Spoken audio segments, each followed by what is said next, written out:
Olá pessoal, tudo bem? E aí, turma militar, vamos continuar nossa aula, né? Hoje vamos dar continuidade ao nosso conteúdo, tá? Está marcado aqui para vocês aqui, tá? A atividade 5 da apostila 1, da página 654, tá? O item chamado industrialização 1. O que nós vamos estar vendo aqui? Vamos ver hoje as características gerais da industrialização, tá? Isso serve tanto para o Brasil como para o mundo.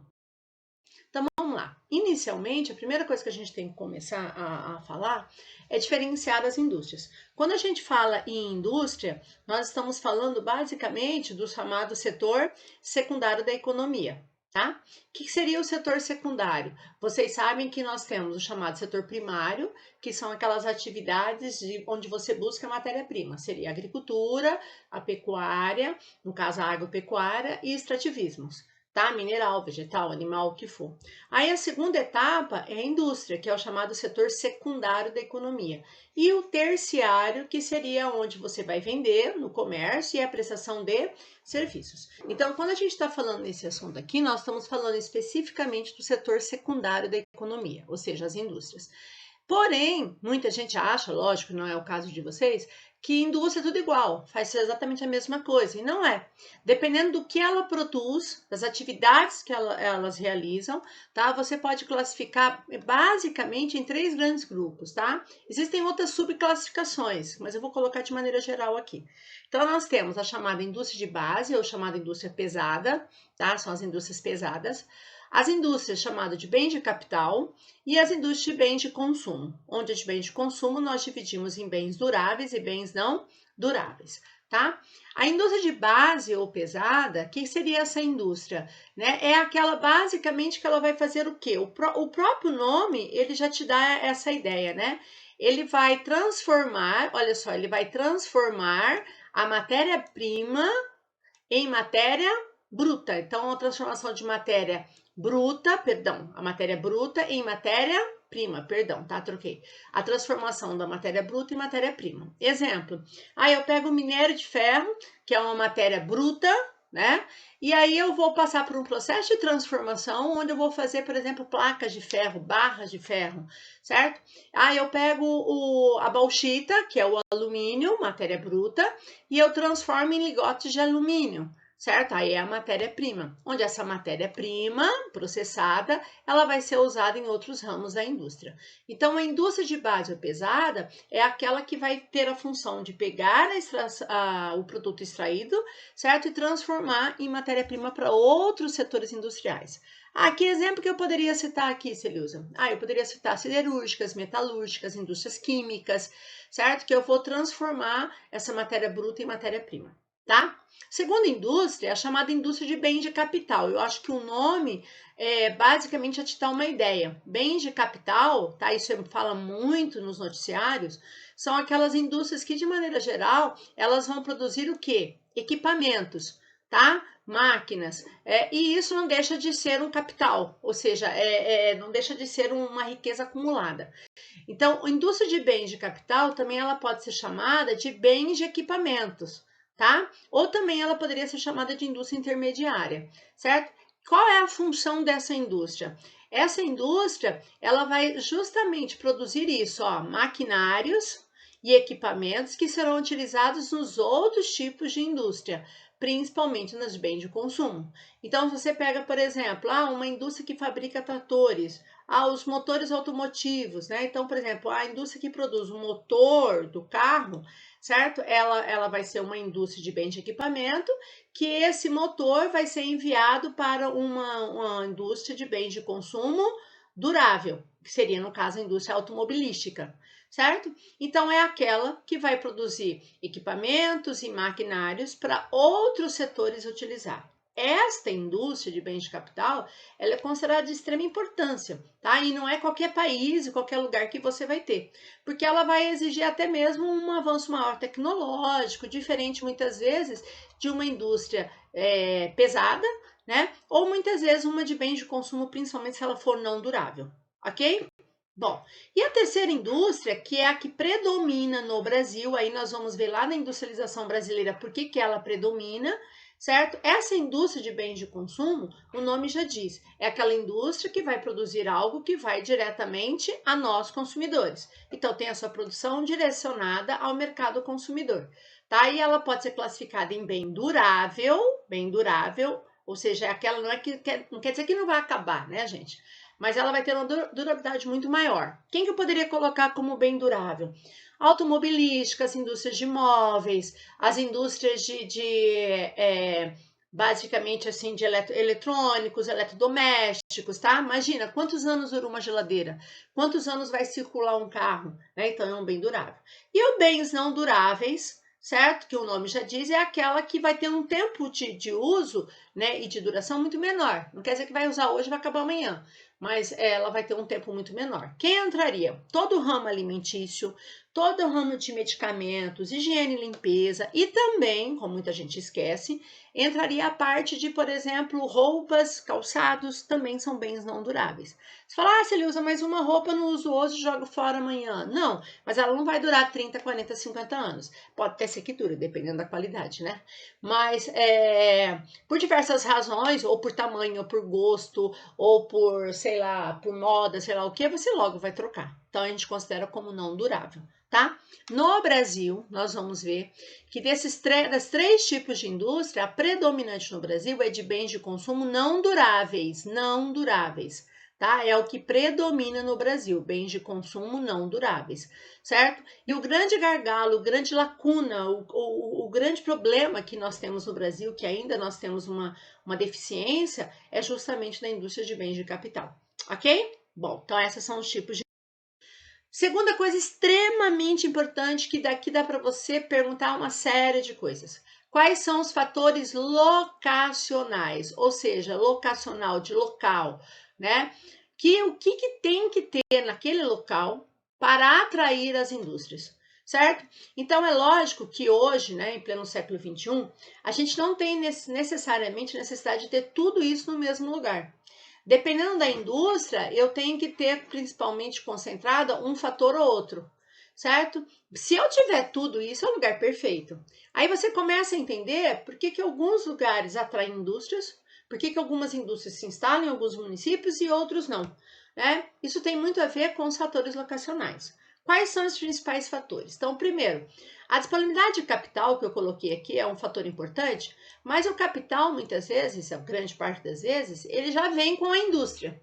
Então, imagina, você vai instalar uma indústria em determinado lugar. Para você ter uma indústria, eu tenho que ter essa disponibilidade de capital. Então, isso vem contigo.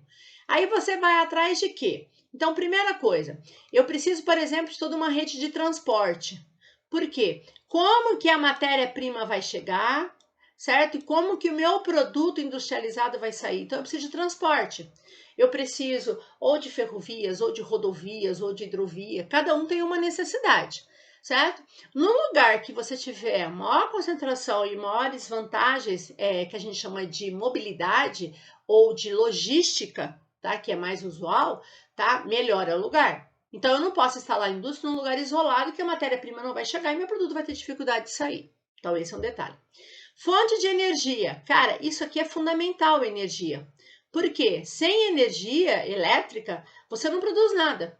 Então, muitas vezes, eu não preciso só de energia elétrica, eu preciso de uma outra fonte. De repente, é uma indústria que eu uso caldeiras, que eu preciso de uma grande fonte de energia para aquecer essas minhas caldeiras, né, da minha indústria. Então, cada setor vai ter uma necessidade energética, mas a energia é fundamental, tá? Mercado consumidor. Gente, ninguém produz nada se eu não tiver alguém para consumir. Então, se você vai produzir alguma coisa e você não tem alguém para consumir, não produza. Quem vai comprar teu produto? Então, eu preciso de mercado consumidor. Por que isso é importante? Muitas vezes, vamos pegar um exemplo aqui. Vamos supor que você vai instalar um laticínio. O laticínio é uma indústria que eu preciso estar muito próximo da matéria-prima, por exemplo, lá da produção do leite, e muito próximo ao mercado consumidor. Por que próximo aos dois? Porque é um produto que in natura estraga facilmente. Então, vocês podem ver que a região produtora de leite, por exemplo, ela fica próximo às cidades, certo? E os laticínios têm que estar mais ou menos próximo da área produtora, ou seja, onde você tem a matéria-prima, para chegar rapidamente, transformar e chegar próximo ao mercado consumidor, certo? Agora, tem produto que eu não preciso estar ao lado do mercado consumidor, necessariamente. Eu vou precisar ter no mercado, mas não estar ao lado. Muitas vezes o que é mais importante é eu estar próximo da matéria-prima e da fonte de energia, que é o que eu mais uso, certo? Mas é um fator extremamente importante o mercado consumidor como a matéria-prima. Essa questão da matéria-prima, a gente começa a perceber como isso tem uma ligação, inclusive, até aqui no na nossa região centro-oeste. Vocês sabem que o centro-oeste, a base da nossa economia é a agropecuária, né? E aí você começa a ver por que na nossa região nós temos uma grande concentração da chamada agroindústria. O que é uma agroindústria? Uma indústria que beneficia, que transforma algo que vem da agropecuária. Um frigorífico, uma indústria de produção de soja, tá? Um laticínio, né? Um moinho, tudo aquilo que vai estar ligado à transformação da matéria-prima existente aqui, tá? As indústrias muitas vezes elas se instalam aqui por estar próximo a essa matéria-prima, ok? Tá? Então você pega a região de Corumbá. A região de Corumbá é a região que tem matéria-prima de minério. Então as indústrias que vão transformar o ferro e manganês em Corumbá, elas vão se instalar na região de Corumbá, não aqui em Campo Grande. Ok? Mão de obra, pessoal, isso aqui é muito importante, eu gostaria da atenção especial de vocês. Antigamente você falava que era apenas uma mão de obra barata, certo? Então a indústria ela se instala onde eu tiver essa força de trabalho barata. Dependendo da indústria, sim. Se for uma indústria que ela não exige grande qualificação da mão de obra, ela pode ser barata. Mas dependendo do setor, pessoal, mão de obra barata não resolve. Eu preciso de ter uma mão de obra extremamente qualificada, certo? Então, por exemplo, eu vou instalar uma indústria ligada à biotecnologia. Gente, não adianta eu instalar num lugar onde eu não tenho essa mão de obra voltada para esse setor de biotecnologia, certo? Por quê? O custo que eu vou ter tendo que trazer pessoas de outras regiões não compensa, então eu acabo instalando nessa região. Aí você começa a entender por que tem algumas indústrias que se instalam em alguns lugares do Brasil, que são chamadas tecnopolos. Então, por exemplo, quando você fala em São José dos Campos, nós temos a presença de grandes universidades como o ITA, que qualifica uma mão de obra extremamente focada no setor, e as indústrias que vão se instalar predominantemente nessa região, elas querem essa mão de obra. Então, esses lugares que acabam criando essa mão de obra extremamente qualificada, nós chamamos de tecnopolos. O grande tecnopolo brasileiro é São José dos Campos, mas também a gente tem Campinas, São Carlos, né? E outras. Não esquecer que essa mão de obra qualificada e esses tecnopolos vai ter uma relação com presença de universidades, porque vai ser essa universidade que vai qualificar essa mão de obra, ok? Outra coisa importante são incentivos, tá? Incentivos ou fiscais, que seriam isenções de impostos, alguma coisa assim como ICMS, certo? Ou IPI, mas também, muitas vezes, aquele município ele não tem condições de dar um incentivo fiscal. Então, muitas vezes, ele tem um outro benefício. O que hoje os municípios estão fazendo? Devido à lei de responsabilidade fiscal, ou seja, os municípios, estados, até governo federal, não pode gastar mais do que arrecada, né, para cumprir essa lei chamada de responsabilidade fiscal, muitas vezes eu não posso dar grandes isenções de impostos. Se eu der grandes isenções de impostos, acaba interferindo toda a minha balança de pagamentos, de entradas, né, essa balança financeira. Então, muitas vezes, o município ele não te dá isenção, mas ele te dá um outro benefício. Por exemplo, ele te dá o local para você instalar a indústria, ele te dá outras vantagens em relação à disponibilidade de água, porque muitas vezes é uma coisa mais estadual ou municipal, questão de energia, ou algum benefício que, de certa forma, atraia aquela indústria, certo? E isso gera um problema, por quê? Porque muitas vezes você tem o que a gente chama de guerra fiscal entre os municípios. Quem pode mais, oferece mais, atrai mais a indústria. Quem pode menos, oferece menos, atrai menos indústrias, certo? Então, esses seriam chamados fatores locacionais. Bom, e dando continuidade a isso, nós vamos ver as chamadas revoluções industriais. Vocês sabem que hoje nós estamos na chamada quarta revolução industrial, né? Mas de maneira geral, os livros, inclusive a apostila de vocês, ele traz só a primeira, a segunda e a terceira revolução industrial. Então aqui eu fiz de uma maneira bem concisa, bem rápida, que a gente não vai detalhar muito, né? Porque até mesmo na história se vê bastante também isso, tá? Mas só para a gente focar o contexto, né, histórico e industrial que nós tivemos. Então, primeiro, a primeira revolução industrial, pessoal, ela vai ocorrer basicamente do século XVIII, né, na segunda metade do século XVIII, tá? Depois aqui, ó, de 1780, certo? Até praticamente a primeira metade do século XIX, então do século XVIII e XIX, entre 1780 a mais ou menos 1830, tá? Que seria basicamente aqui o período da primeira Revolução Industrial. Aonde iniciou? Né? Iniciou na Inglaterra, vocês sabem que foi o país, por diversas questões históricas, a Inglaterra foi o país que vai realizar a sua Revolução Industrial, ela que vai ser a primeira, certo? E que vai difundir com o passar do tempo para outros países da Europa, certo? Vocês sabem que a Revolução Industrial vai ser um processo gradativo, do artesanal para manufatura, para depois manufatura, né? Aquilo que era feito muito manualmente, artesanalmente, certo? A partir do momento que começa a surgir as primeiras máquinas, as primeiras invenções, como máquina movida a vapor, certo? Basicamente, essas máquinas, pessoal, o tear mecânico vai começar a acelerar a produção. Que tipo de indústria que nesse período, pessoal, predominou, né? Bom, nesse período vai predominar a indústria têxtil. Quando você fala indústria têxtil, pessoal, lógico, a matéria-prima é o algodão, porque hoje você tem os tecidos sintéticos, né? Mas na época era o algodão. A indústria têxtil, de maneira geral, ela é a indústria mais tradicional, a mais primária dos setores industriais, inclusive no Brasil, né? Que você vai ver que vai ser a mais tradicional, a primeira que basicamente vai ter uma grande importância no Brasil. É lógico, uma outra indústria que sempre vai estar presente é a alimentícia. Mas a indústria têxtil, ela vai ser muito importante nesse contexto, até mesmo que vai surgir o tear mecânico, né? Nesta época, o trabalho era assalariado, certo? Uma exploração muito grande da mão de obra, e era um trabalhador, de certa forma, qualificado e pago por peça, ou seja, quanto mais ele produzia, mais ele ganhava. Então, era uma exploração muito grande do trabalho, tá? Bom, qual era a matriz energética? Isso é importante que sempre cai em provas, tá? Era o carvão mineral. Então, aí você percebe como a Europa, inclusive a Inglaterra, ela já tinha e tem essa riqueza energética, que é a presença do carvão mineral, certo? Então, o carvão mineral passa a ser a grande matriz energética da primeira Revolução Industrial. Também outro meio de transporte que passa a ser o grande meio de transporte, né, que era o mais rápido naquela época, certo? Seria a presença das ferrovias. Vai marcar toda uma época, né, do século XVIII para o século XIX, inclusive chegando aqui no Brasil também, né, basicamente no ciclo do café. Depois a gente vai estar vendo. Segunda Revolução Industrial. A segunda revolução, pessoal, ela já vai ter uma mudança aqui, né, ó, de período. Ela vai pegar final do século XIX até praticamente o início da primeira metade, né, a primeira metade do século XX, certo? Quando eu falo que é causado pelo alto desenvolvimento industrial pós-guerra, esse pós-guerra que eu estou falando aqui, nós estamos falando do maior desenvolvimento industrial pós Primeira Guerra Mundial, tá? Que vai ser início aqui do século XX, tá? Essas indústrias, elas começam a ter uma maior modernização, você vai ter um maior meio técnico, certo? Você vai ter acesso a novas tecnologias e, consequentemente, vão surgir novas indústrias. Então, vai surgir a metalúrgica, siderúrgica, olha só, indústria química, né? Que são indústrias extremamente importantes, são indústrias de base, certo? São extremamente importantes, mas muito mais importantes do que apenas uma indústria têxtil, né?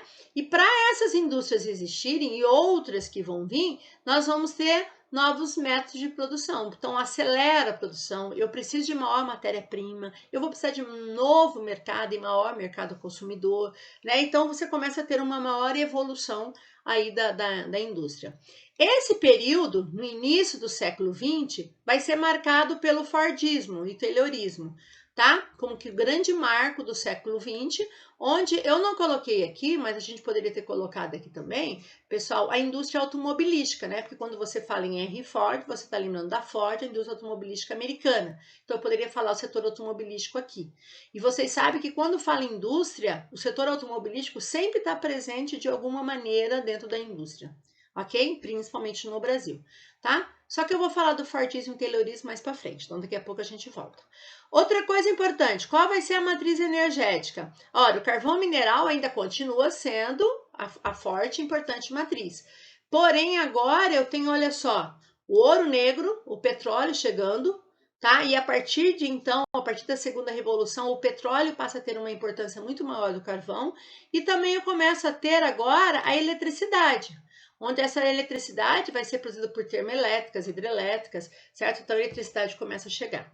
Não esquecer que, principalmente no final do século XIX para o XX, a gente começa a ter a emergência da grande potência Estados Unidos, que até então a gente estava no chamado Primeira Revolução, a gente estava basicamente, né, ainda no capitalismo do comercial para o industrial. A Inglaterra toda poderosa como potência. E agora a gente começa a ter o surgimento, o crescimento da grande potência Estados Unidos.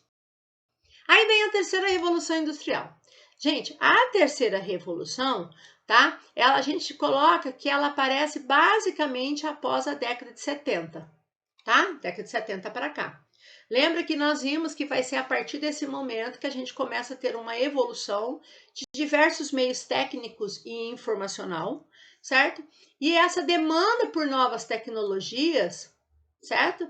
Vai fazer com que surjam novas indústrias, né? E essa mão de obra, ela acaba sendo cada vez uma mão de obra mais especializada, né? Mais especializada, mais qualificada, tá? Então vai ser a partir daqui da terceira revolução industrial que a gente começa a ter o crescimento do chamado meio técnico científico, tá? E chegando ao informacional, né? Que nós já vimos isso, né? Em outras aulas.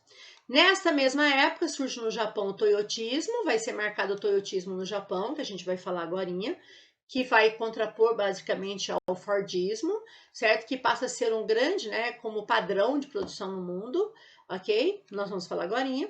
E aí começa a surgir alguns setores industriais extremamente fortes, né? Tudo ligado à computadorização, tudo que é informática, tudo ligado à biotecnologia, o avanço todo da tecnologia voltada para essa questão da biologia, toda a questão da microeletrônica, toda a questão da informática e tudo que está ligado a ela, tá? Vão ser os pilares da terceira revolução industrial. Então, quando você fala em primeira revolução, você fala, cara, que tipo de indústria? Primeira revolução, têxtil, alimentícia.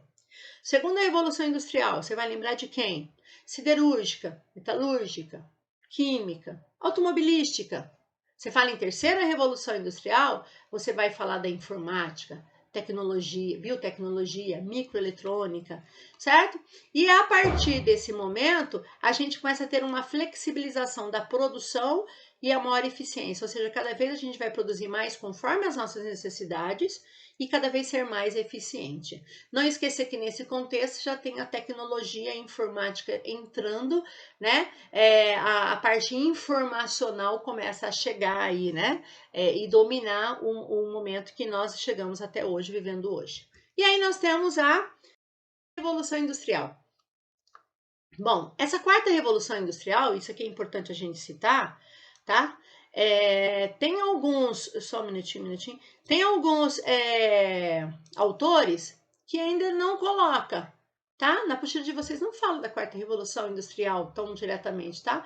Mas eu vou colocar aqui para vocês. Essa quarta revolução industrial, né, a gente pode colocar aquela do nosso século, século 21, e ela é a tão famosa indústria 4.0, indústria 4.0.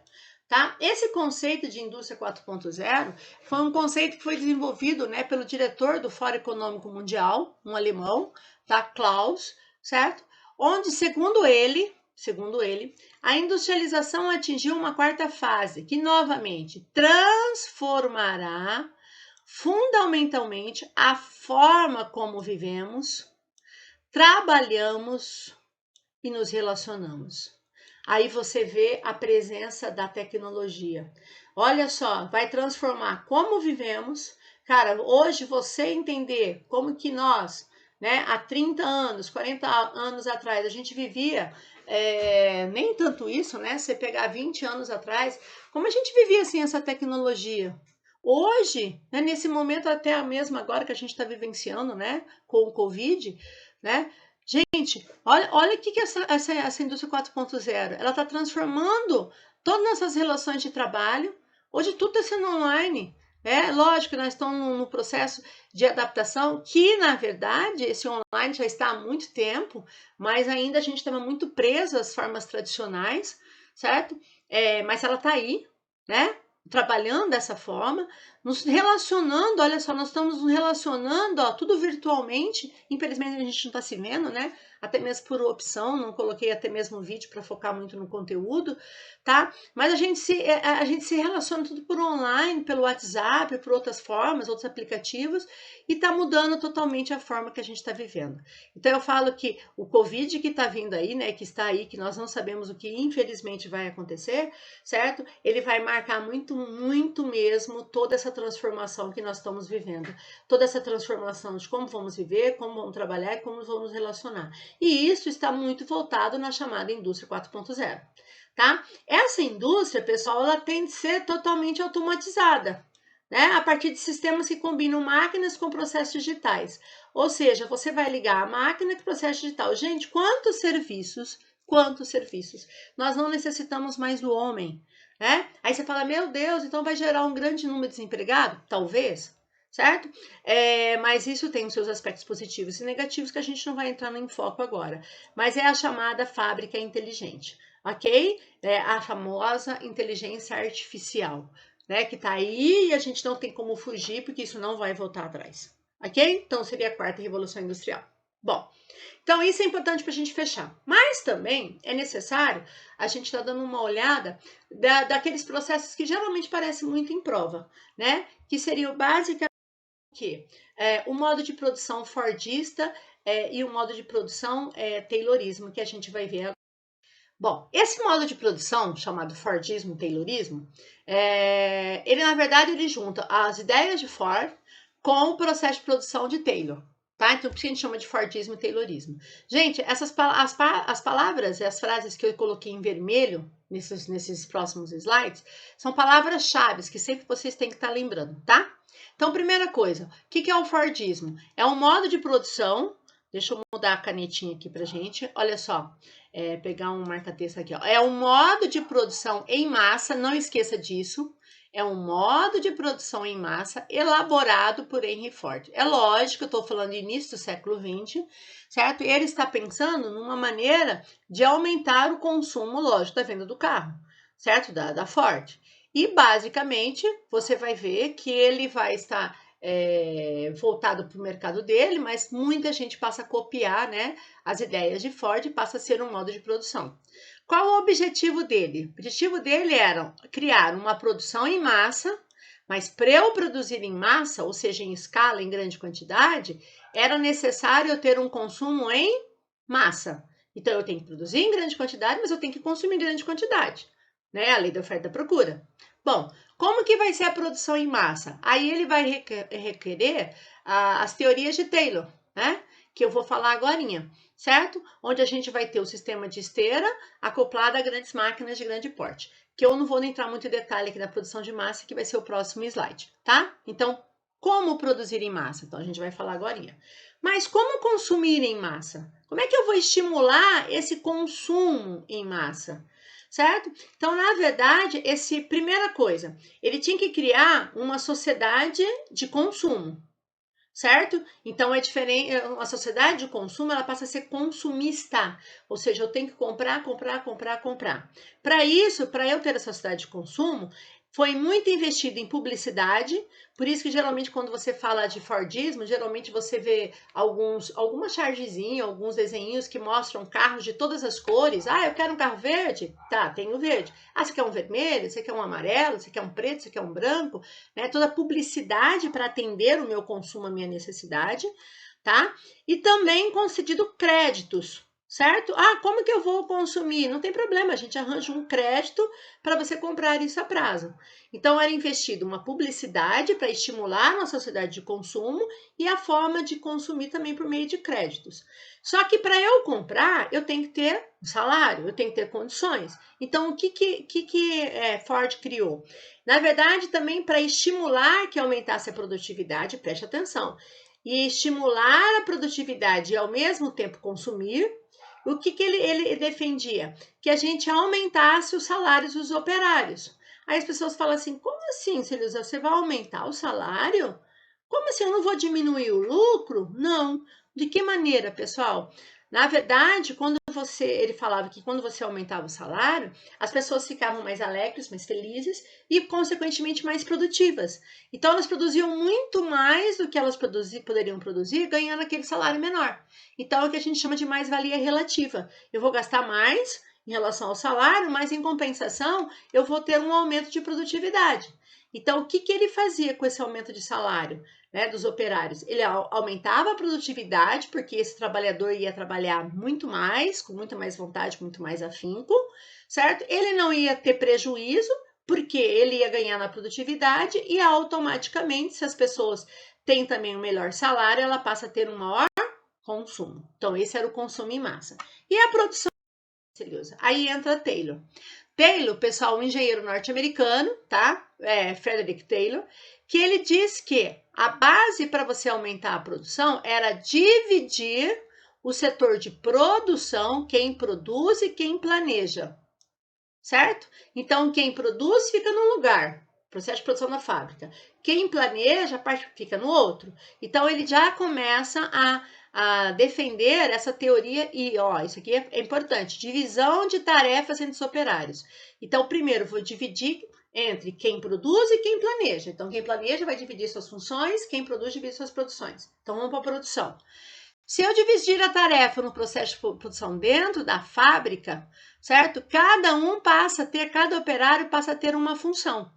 A partir do momento que você começa a ter a mesma função e fazer a mesma função, você passa a ser um trabalhador ultra especializado, certo? Ou seja, você começa a ter, isso é uma palavra-chave, um trabalho repetitivo. Aí entra o filme de Chaplin, né? Que ele fica ali, ó, apertando parafuso, ele nem precisa olhar, ele aperta parafuso, porque ele é ultra especializado naquilo, certo? Ele é treinado para realizar essa tarefa dentro da produção. Então, é uma coisa repetitiva, automaticamente passa a ser mais rápida, certo? Outra coisa, aí entra a esteira rolante, isso aqui é muito importante. A famosa esteira rolante, o que acontece? Cada trabalhador realizava sua tarefa produzindo mais ao mesmo tempo. Aí a produção em massa. Por quê? Se você pensar, você imagina a esteira passando, a esteira está aqui e os produtos vêm passando. E você, cada lugar, você vai ter o quê? Você tem um trabalhador aqui, você tem outro trabalhador aqui, outro trabalhador aqui, outro trabalhador aqui, outro trabalhador aqui. A esteira vem rolando, a esteira está levando o produto para lá, e aí esse trabalhador, ele vai ter o tempo exato de fazer a função desse. Porque ele vai ter que passar para esse vai ter o tempo exato para fazer essa função. Esse vai ter o tempo exato para fazer esse, assim, sucessivamente. O que acontece? A esteira rolante, ela acaba ditando o tempo de produção. Então, você não enrola, porque se você ficar enrolando, o produto vai acumular na esteira. Então, a esteira rolante é uma maneira de ditar o ritmo de produção, ok? Como você vai ter uma produção em massa, automaticamente você vai ter a presença de muito estoque. Então, falou em Fordismo, você tem que lembrar de estoque. Então, não esqueça, Fordismo, né? Produção em massa, consumo em massa. O consumo em massa eu tenho que estimular a compra, então eu vou criar uma sociedade de consumo, e a produção em massa vai entrar aqui Taylor, né? Onde ele vai dividir as tarefas e vai criar todo um sistema de produção que vai favorecer essa produção em massa. E aí vem o toyotismo.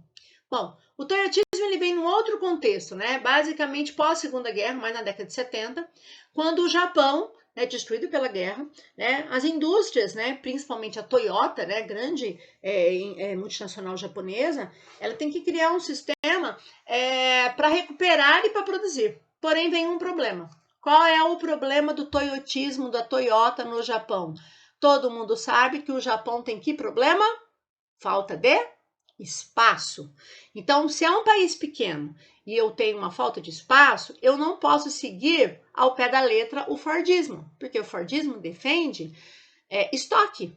Então, como é que eu vou ter um grande estoque se o meu maior problema é espaço? E aí vem o toyotismo, ele adapta a sua necessidade, o Toyota, né, que era o dono da Toyota, tá? Ele adapta o seu modo de produção à realidade japonesa e hoje é um dos modos mais copiados no mundo. E o que ele vai fazer? Como ele não podia ter grandes estoques, ele vai flexibilizar a produção. Como assim? Ele vai produzir conforme a sua necessidade. Ou seja, ele vai produzir, o que ele vai produzir é conforme a demanda. Se o consumo está sendo muito grande de um produto, eu vou produzir em grande quantidade aquele produto e vou mandar para o mercado. Se o consumo cai, a produção também cai, porque eu não posso ter estoque. Então, ele flexibiliza a produção conforme a demanda. Isso aqui é fundamental, tá, gente? Ok? Para isso funcionar, ou seja, eu vou produzir e eu vou mandar, né, para o consumidor, eu preciso ter todo integrado um sistema de transporte e de comunicação. Por quê? Porque eu tenho que me comunicar rapidamente a minha necessidade e esse produto tem que chegar rapidamente ao consumidor. Então, ele defende o quê? Uma rapidez no deslocamento no fluxo de mercadoria era uma das bases da produção flexibilizada, fosse direcionada para o consumo sem atraso. Então, fiz o pedido, produz e o transporte rapidamente leva esse produto para o meu consumidor, e isso tem que ser uma ligação, né, uma conexão muito grande. Então, você falou em toyotismo, você tem que ter todo um sistema integrado de comunicação e de transporte, ok? Aí dentro do toyotismo também, como que eles vão fazer? A técnica industrial que eles vão usar é a chamada just in time, em cima da hora.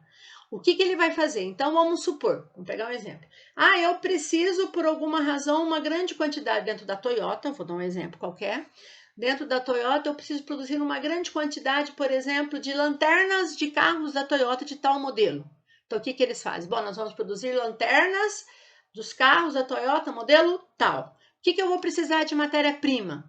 Bom, então toda a matéria-prima necessária para eu produzir aquela lanterna, toda a matéria-prima necessária, não há mais, porque eu não posso ter estoque, para a fabricação desse produto, vai ser utilizado, certo?